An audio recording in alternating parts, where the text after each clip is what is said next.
Hey guys, I thought I'd make a video on how I made this mechanical keyboard here, all by myself. It's homemade, hand-wired, made from scratch pretty much.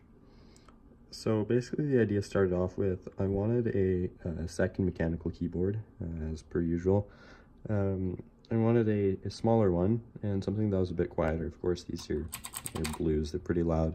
And this one's here, I converted them to brown, so they're a bit quieter.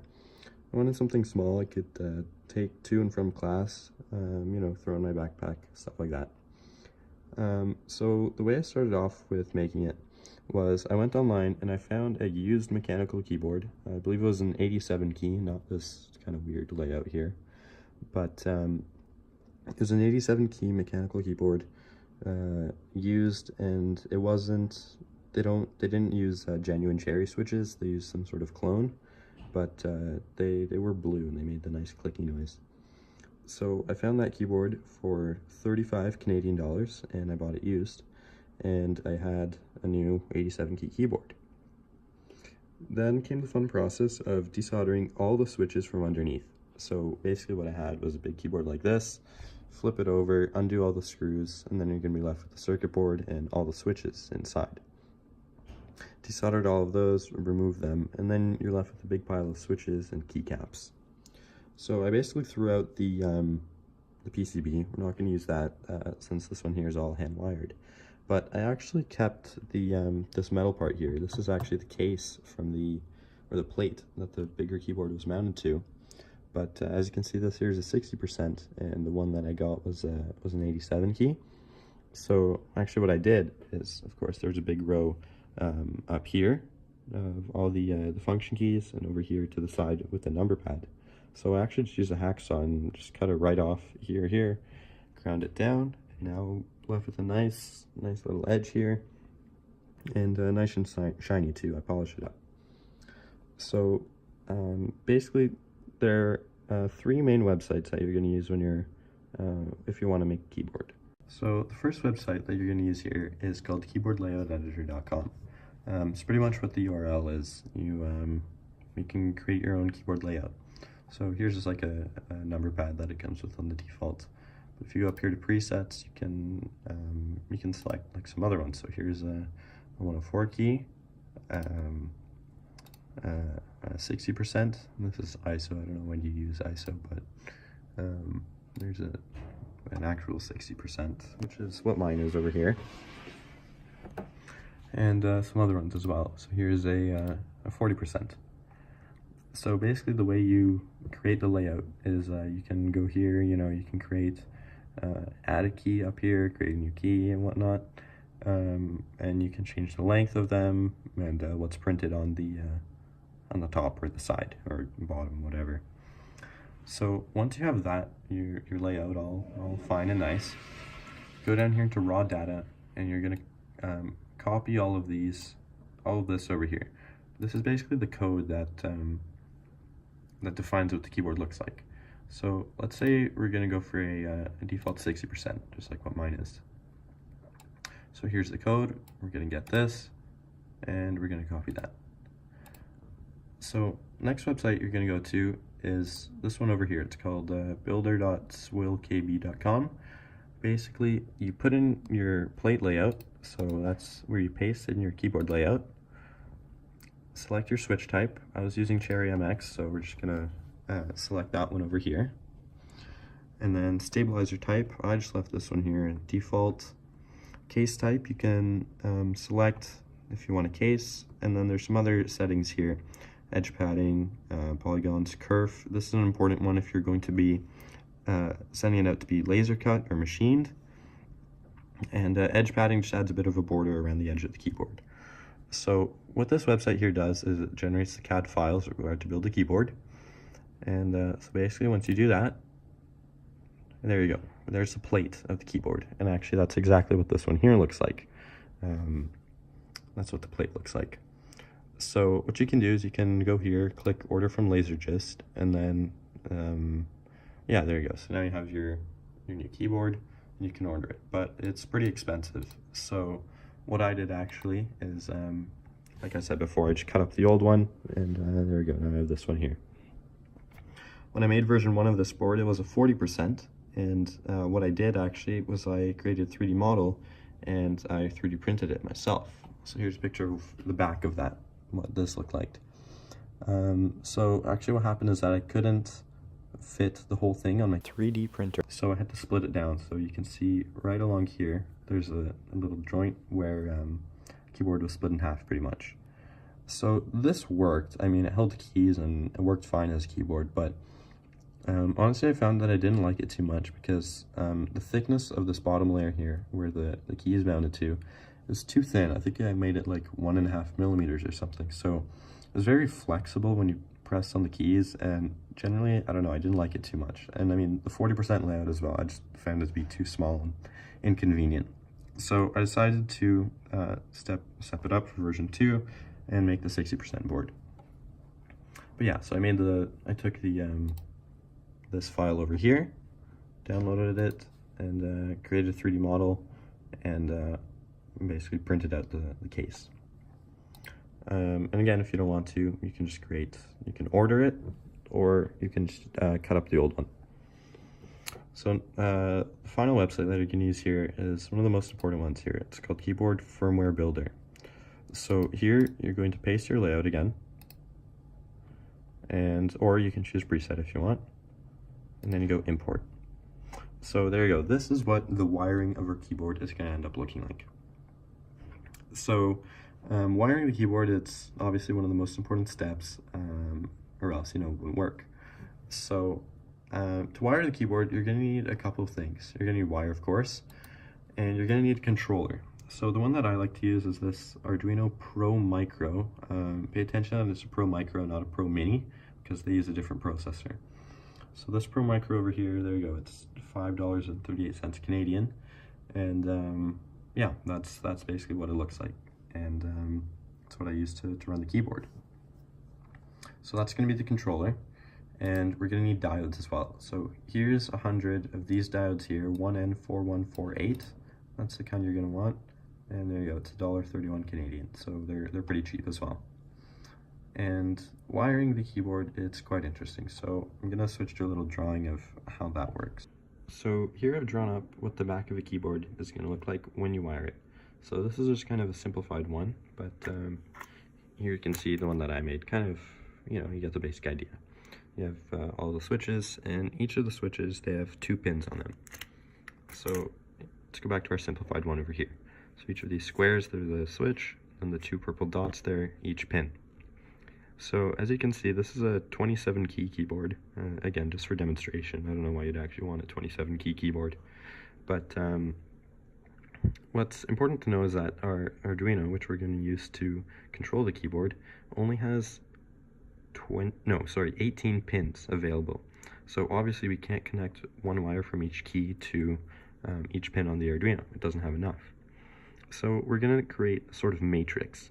And this is actually how you can get a keyboard like this one with 61 keys onto 18 keys of an Arduino.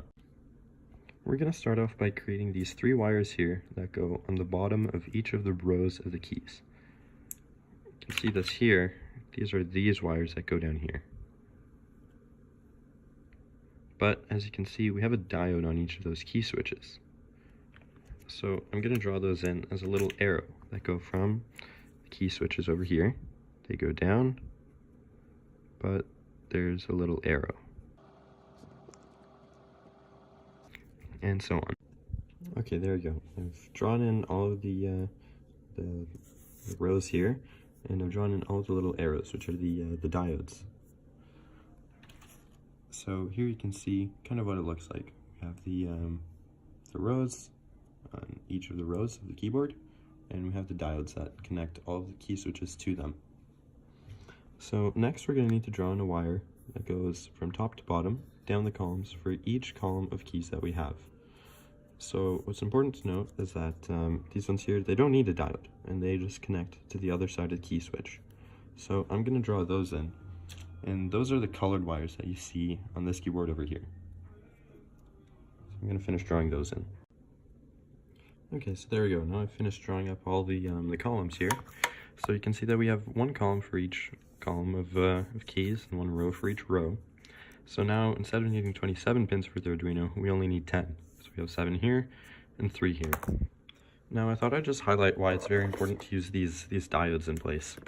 It's because what happens if we don't is the Arduino, it'll try to send a signal like this. Let's say this key here is turned on. That means that these two purple contacts are connected. The Arduino is going to send the signal here.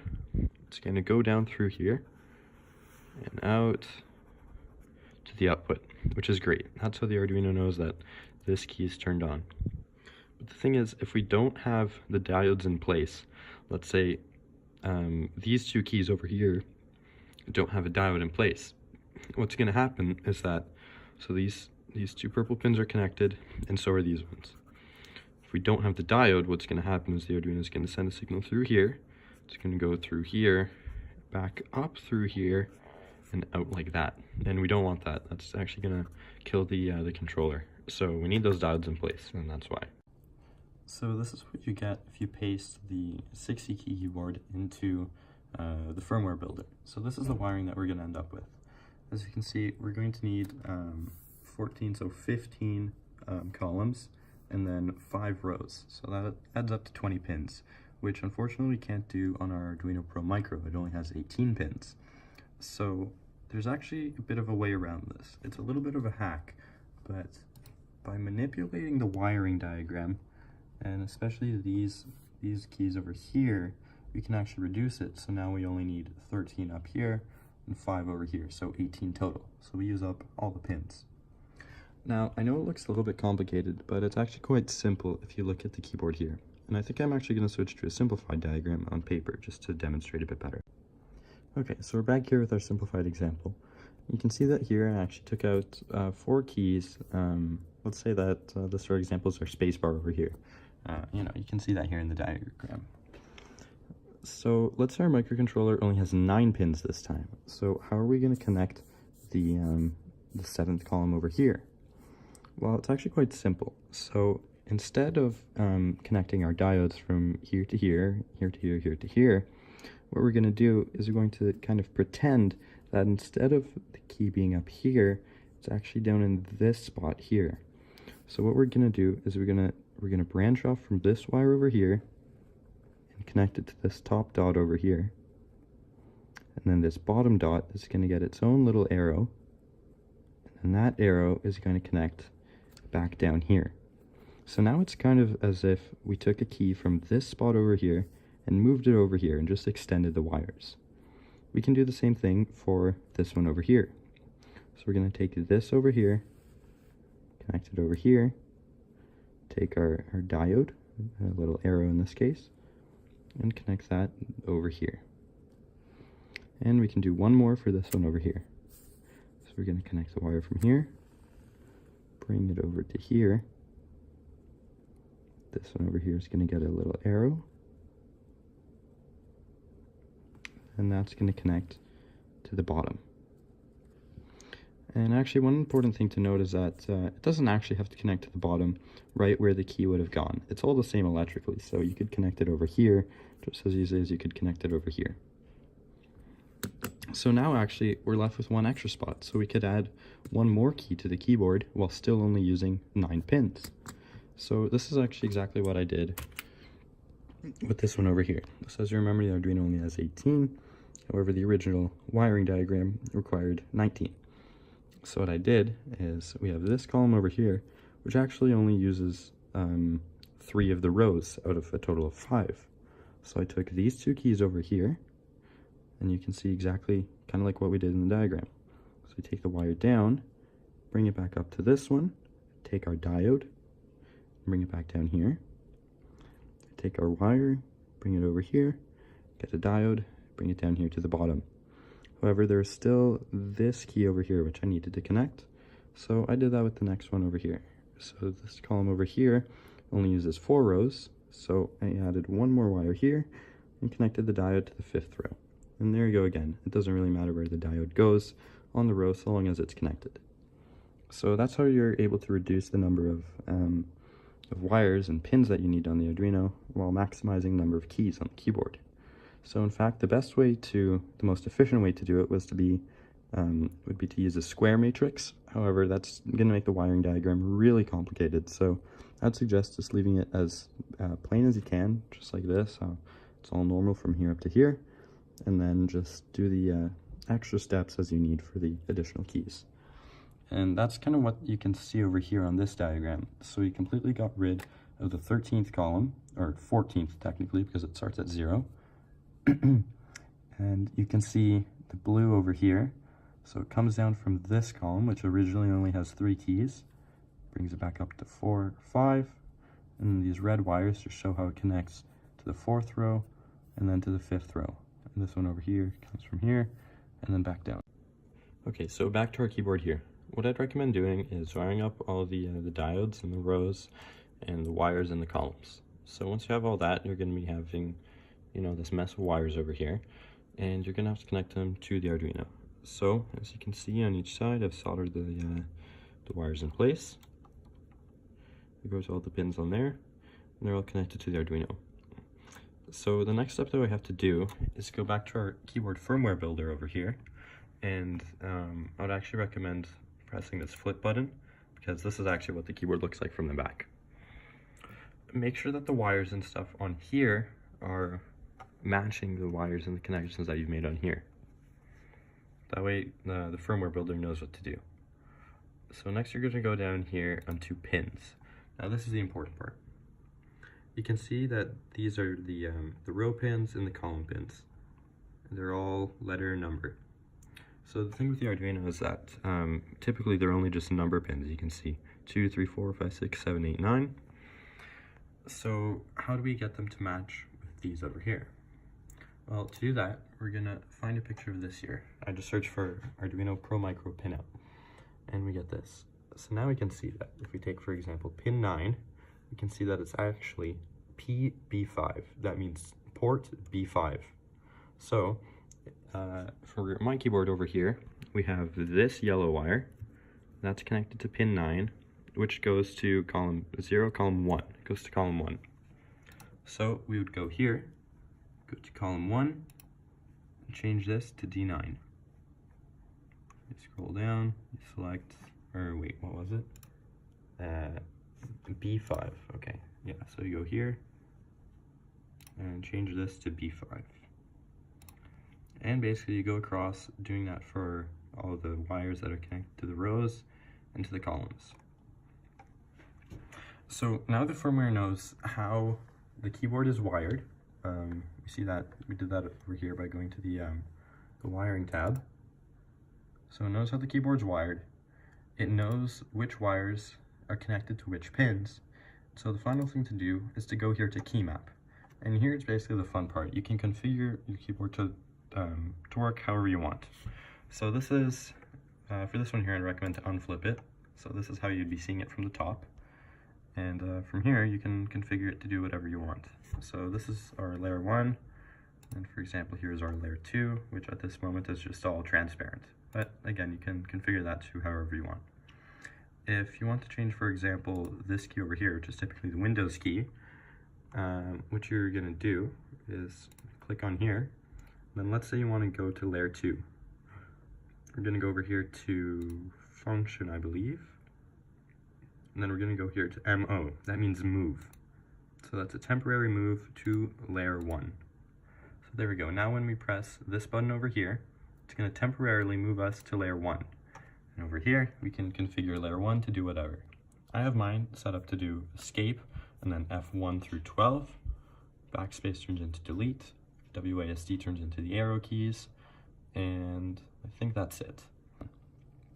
So just by updating your wiring diagram to look like this, and making sure that your pins are all correct and whatnot, you should have a keyboard, and once you have the key map over here, the firmware is completely set to go. You're ready to upload that to the Arduino.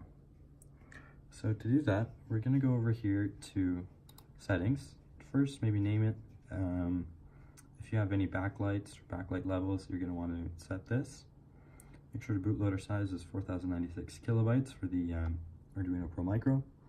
Save your configuration, come over here to compile, and then download this hex file. It's gonna take a little second here. And then there you go. Now you can save. And here you can see I've already got a couple of hexes already saved.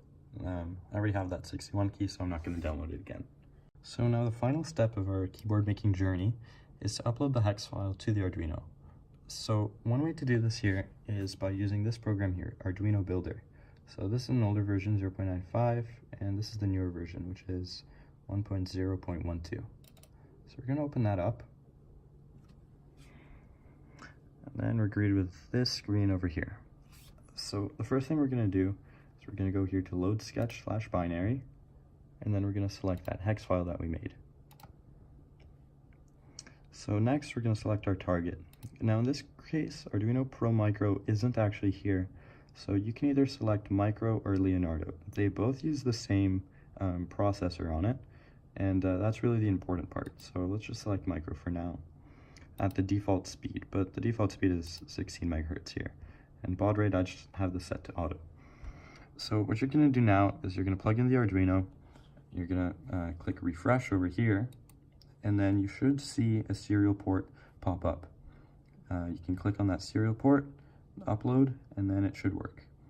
However, this is actually pretty finicky, as the Arduino does some weird tricks to reset, opens up multiple serial ports and whatnot. So I actually wasn't able to get this to work the second time. I got it to work the first time. However, for the second time, I needed to use a different programmer.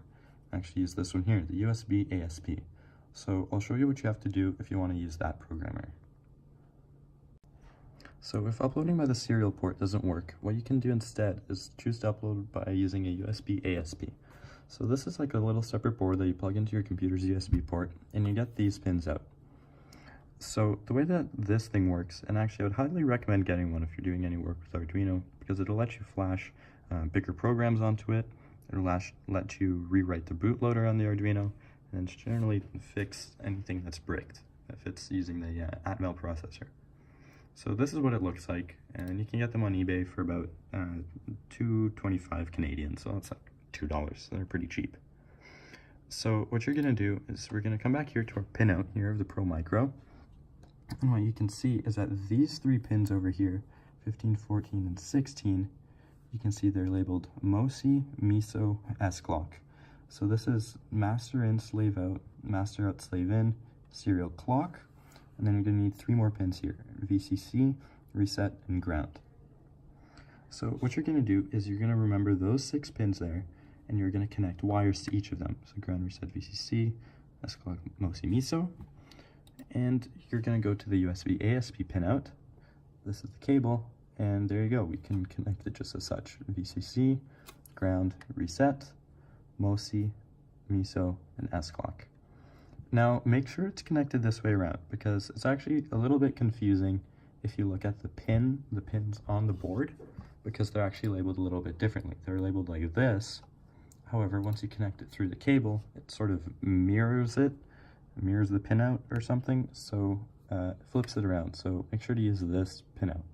Make sure that's correct so you don't blow anything up. So basically, you have that all connected. So this is connected to your computer, connected through the cable here, through the wires, through the special pins of the Arduino. These ones over here. So now that you have all that done, we're going to download a different program, which is this one here. It's called AVR Diodes. So this is basically a graphical way to use the AVR programmer to program our Arduino. So what we're going to do, we're going to select a couple of things here. A programmer. We're going to go down here, it's near the bottom, and find our USB ASP. Now if you have another programmer such as a USB Tiny or a USB ISP, those are okay as well, but I'd just recommend this ASP. It's pretty common. Next, we're going to select our MCU, which is our microcontroller unit. So the MCU on the Pro Micro, which is what we're using for our keyboard, it's called an ATmega 32U4. So there it is, ATmega 32U4. Our port, well, we're not using a serial port, we're using a USB port, so we'll select USB. Baud rate, you can leave this blank. This is blank as well. And our final thing here is to select our program to flash. So we're browse, and there we go. There's our 61 key.hex. You can open that up, and there we go. So now that's loaded up, and if your Arduino is connected and everything's connected as it should be, you can press go over here, and it'll upload. Now I obviously don't have it connected, so it can't upload, but if you do have it connected, then it'll upload just fine, and you'll have a working keyboard. And this is basically one final test that we should do. We'll go here to keyboardtester.com, open up the tester, and there we go. So our keyboard's connected. You can see the cable going down to my computer, and we're just gonna press a bunch of keys here and see if they work. So run through your keyboard, press all the keys.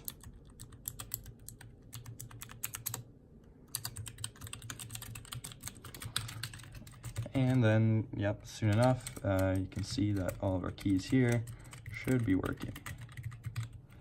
Yep.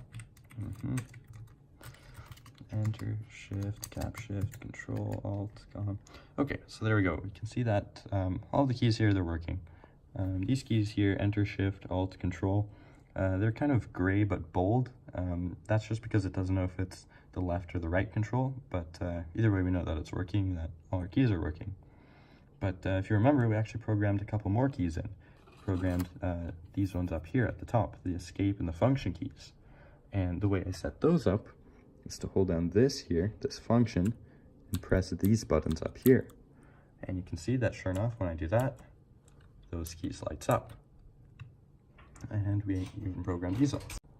So the final keys to test are these ones here, the arrow keys and the delete key, which, as you may remember, programmed as function WASD and then function backspace, so I can't reach that. And there you go, they lit up, so they're working too. So all the keys on the keyboard are working. Final step now is to make a case, but I'll leave that as an exercise to the watcher.